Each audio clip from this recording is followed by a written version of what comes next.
Hello दोस्तों, स्वागत है आप सभी का आपके अपने यूट्यूब चैनल लेट्स लर्न में।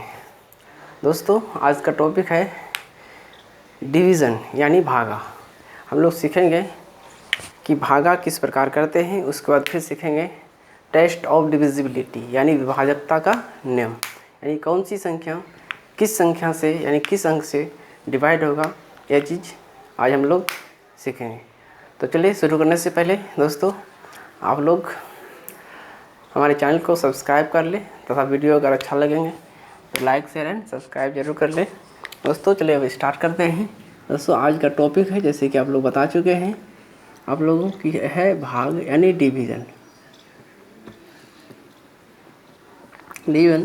दोस्तों, अगर हम लोग किसी संख्या को किसी संख्या से किसी दूसरे संख्या से भाग देते हैं, मान लो कोई संख्या है 22 और उस संख्या को भाग देते हैं हम मान ले 5 से दोस्तों, तो 5 4 बार में, ये तो बहुत ही बेसिक है, जानते ही होंगे।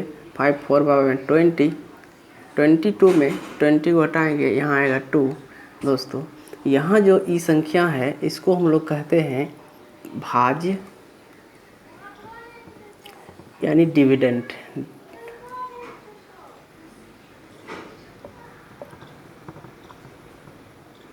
डिविडेंड इसको कहते हैं दोस्तों भागफल यानी क्वोशेंट, और यह है भाजक, क्योंकि यह संख्या को क्या करता है, भाज करता है, संख्या को बांटता है। भाजक जिसको कहते हैं डिवाइज़र। और यह संख्या है रिमाइंडर यानी शेषफल।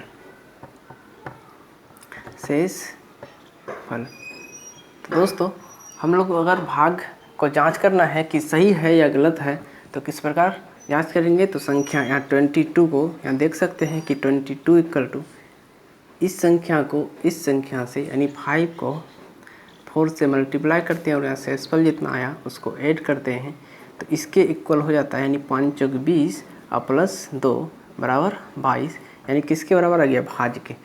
तो हम लोग यहाँ से लिख सकते हैं क्या कि भाज्य बराबर होता है, भाज्य बराबर भाजक गुना भागफल प्लस शेषफल। और इसी को इंग्लिश में अगर लिखेंगे तो हो जाएगा dividend equal to divisor into quotient plus remainder. शेषफल को हम लोग रिमाइंडर कहते हैं। रिमाइंडर, ठीक है दोस्तों, उम्मीद है आप लोग यहाँ तक समझ गए होंगे। अगर समझ गए होंगे, इसको नहीं आता होगा तो लिख सकते हैं दोस्तों, लिख लें।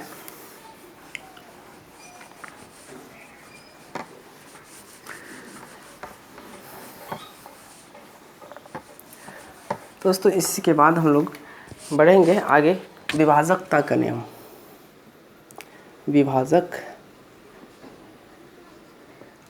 विभाजिता का नियम, यानी कोई संख्या किसी संख्या से कब पूरा करता है, यह चीज़ हम लोग देखेंगे, यानी टेस्ट ऑफ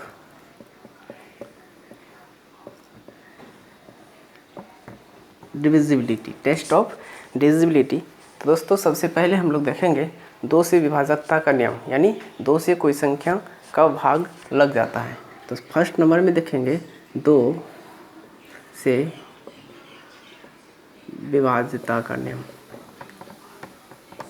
2 से कोई संख्या का भाग लगेगा तो दोस्तों हम लोग कह सकते हैं, यदि कोई संख्या मान लो इतना दिया हुआ है और यह संख्या 2 से तभी भाग लगेगा या तो इसका इकाई अंक यानी वंश प्लस इकाई यानी दिए हुए संख्या का इकाई अंक या तो सम हो यानी इवन हो या शून्य हो तो वह संख्या 2 से क्या होगा, पूरा डिवाइड होगा। जैसे यहाँ एक संख्या ले चुके हैं, क्या है 24,562। इसका वंस प्लेस पे क्या है 2 है दोस्तों, तो यह संख्या 2 से डिवाइड हो सकता है।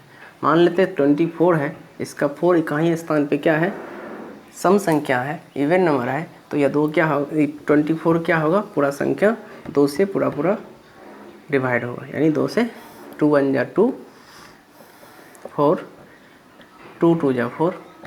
तो ऐसा हम लोग डायरेक्ट कह सकते हैं, यदि किसी संख्या के इकाई अंक, यदि किसी संख्या का इकाई अंक या तो शून्य हो या कोई सम संख्या हो, सम संख्या मतलब 2 4 6 तथा 8 में से कोई हो, इकाई अंक पे 2 4 6 तथा 8 में से कोई संख्या हो या शून्य हो। इकाई अंक पे कौन कौन संख्या आना चाहिए, 2 से विभाज्य होने के लिए, पूरा विभाज्य होने के लिए इकाई अंक पे कौन सी संख्या होनी चाहिए 2 4 6 8 या 0 आना चाहिए, तब वह संख्या क्या होगा 2 से डिवाइड हो जाएगा पूरा। जैसे कोई एग्जांपल लेते हैं 8 9 6 2 5 3 8। इतना बड़ा संख्या को और हम लोग 2 से भाग देने लग जाएं तो कम से कम 10 मिनट तो 5 मिनट तो लग ही जाएंगे। और ऐसे हम लोग तुरंत बता सकते हैं यहाँ इकाई अंक में क्या है 8 एक क्या है सम संख्या है, या संख्या क्या होगा 2 से पूरा विभाज्य होगा, यानी डिविजिबल है, डिविजिबल बाय 2। अब देखेंगे 3 से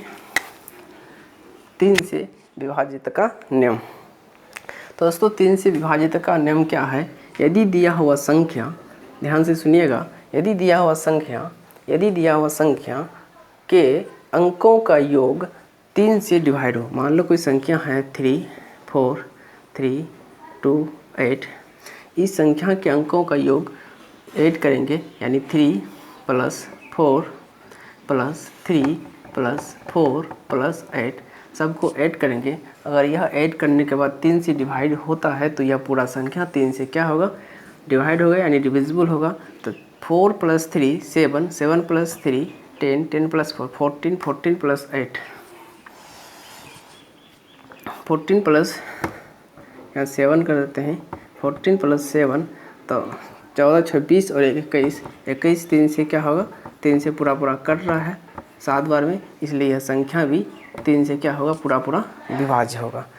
तो दोस्तों आप लोग, उम्मीद है कि आप लोग समझ गए होंगे 3 से कोई संख्या कब करता है, यदि दिया हुए संख्या का योग 3 से पूरा डिवाइड होता है तो वह पूरा संख्या भी 3 से डिविजिबल होगा। जैसे कोई इतना संख्या है,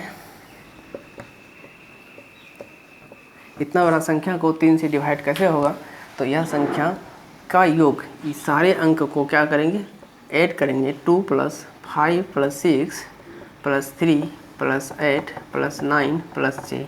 अब सारे अंक को जोड़ेंगे तो 5 2 7 7 6 13 13 3 16 16 16 8 24 24 9 24 6 30 और 3 33 33 6 39। 3 से क्या होता है डिविजिबल होता है या पूरा, इसलिए यह संख्या भी 3 से क्या होगा पूरा डिविजिबल होगा, यानी डिविजिबल बाय 3। उम्मीद है दोस्तों आप लोग समझ गए होंगे। आप लोग बुक से एग्जाम्पल लेके प्रैक्टिस कर सकते हैं इसके लिए। अब देखेंगे दोस्तों कोई संख्या 4 से कब डिविजिबल होता है। 4 से विभाजिता का नियम क्या कहता है, यदि दिए हुए संख्या के इकाई तथा दाईं अंक से बने संख्या का अगर 4 से डिविजिबल होता है, यानी कि हम लोग कोई संख्या लिए इतना इकाई अंक पे 2 है, दाईं अंक पे 3 है, यह इकाई और दाईं अंक से बना संख्या 32 जो क्या होता है 32 4 से डिविजिबल होता है, 4 से डिविजिबल होता है 8 बार में, तो यह पूरा संख्या भी क्या होगा 4 से डिविजिबल होगा। उम्मीद है दोस्तों यह भी आप लोग समझ गए होंगे। फिर दोस्तों और एक एग्जाम्पल लेते हैं। तो 4 से कोई संख्या कब डिविजिबल होगा, जब इकाई तथा दाईं अंक से बना संख्या, दिए हुए संख्या का इकाई तथा दाईं अंक से बना संख्या 4 से डिविजिबल होगा।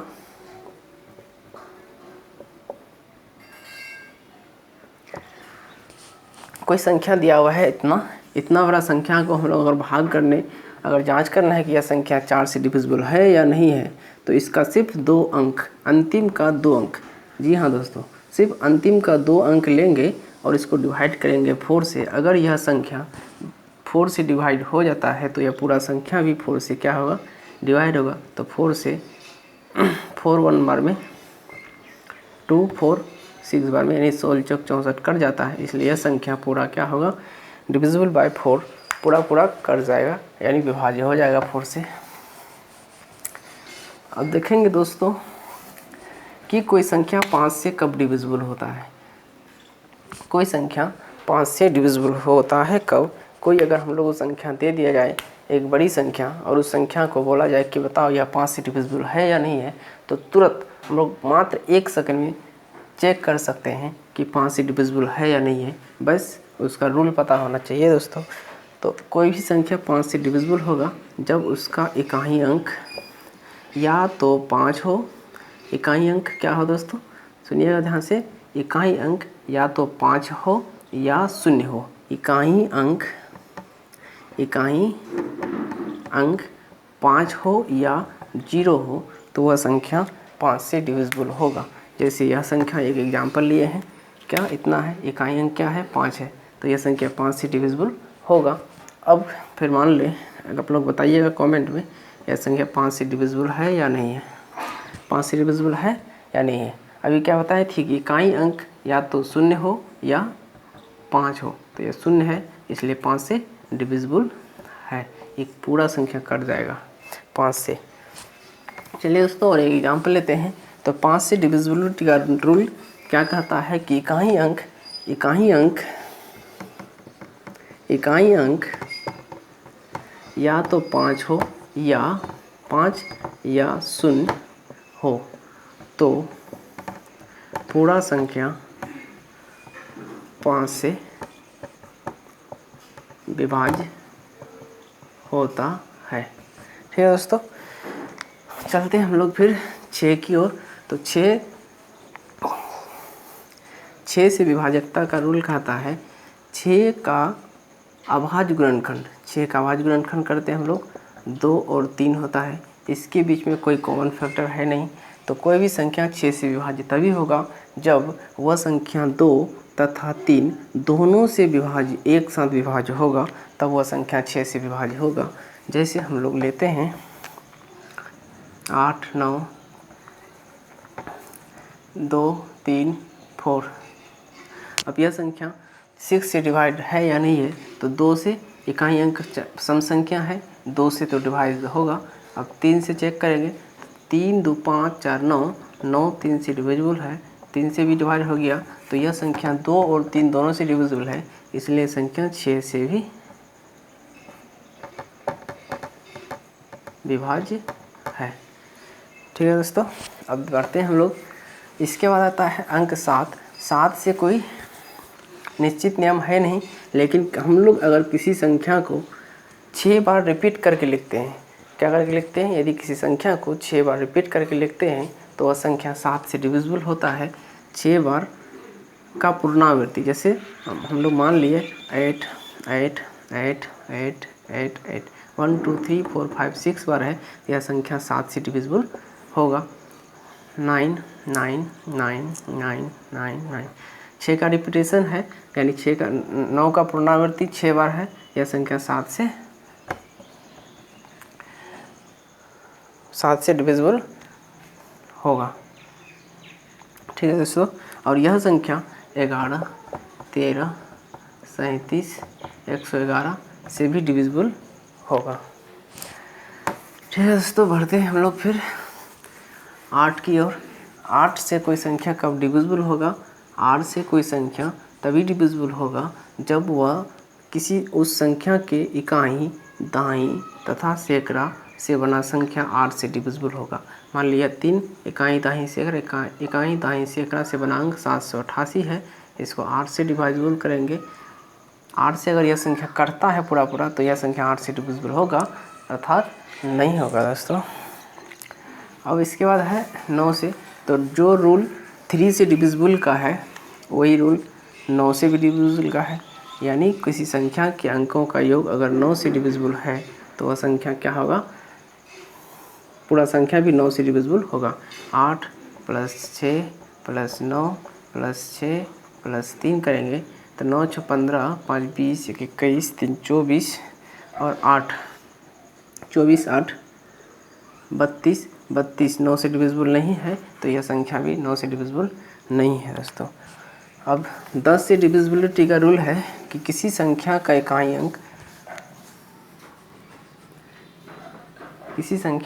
अंक क्या आना चाहिए, 0। यदि किसी संख्या का इकाई अंक 0 होगा तो वह संख्या क्या होगा, 10 से डिविजिबल होगा। जैसे मान ले 9 6 7 2 यहाँ 0 है तो यह संख्या 10 से डिविजिबल होगा। 7 8 9 6 यहाँ 0 नहीं है, ये संख्या 10 से डिविजिबल नहीं होगा दोस्तों। अब देखते हैं 11 से डिविजिबिलिटी का रूल क्या है।